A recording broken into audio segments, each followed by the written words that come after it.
qu'on peut supprimer la croix qu'on peut supprimer pas, messieurs, de ceux qui croient qu'on peut supprimer la souffrance en ce monde. La souffrance est une loi divine.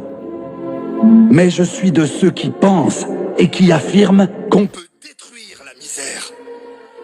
Remarquez-le bien, messieurs, je ne dis pas diminuer, amoindrir, limiter, circonscrire.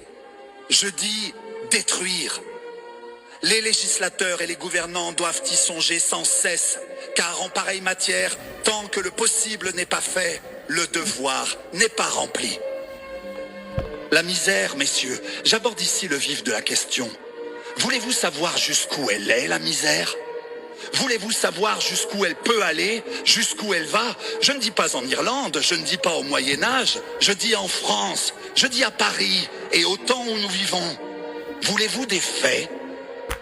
Il y a dans Paris, dans ces faubourgs de Paris que le vent de l'émeute soulevait naguère si aisément, il y a des rues, des maisons, des cloaques, où des familles entières vivent pêle-mêle. Hommes, femmes, jeunes filles, enfants, n'ayant pour lit, n'ayant pour couverture, j'ai presque dit pour vêtements, que des monceaux infects de chiffons en fermentation, ramassés dans la fange du coin des bornes, espèces de fumier des villes, où des créatures s'enfouissent toutes vivantes pour échapper au froid de l'hiver.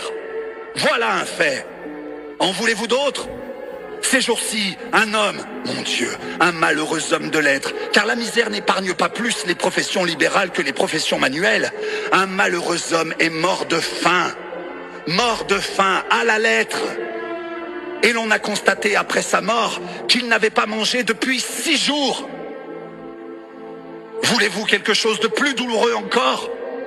Le mois passé, pendant la recrudescence du choléra, on a trouvé une mère et ses 4 enfants qui cherchaient leur nourriture dans les débris immondes et pestilentiels des charniers de Montfaucon.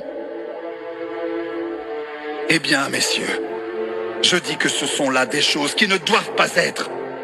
Je dis que la société doit dépenser toute sa force, toute sa sollicitude, toute son intelligence, toute sa volonté pour que de telles choses ne soient pas.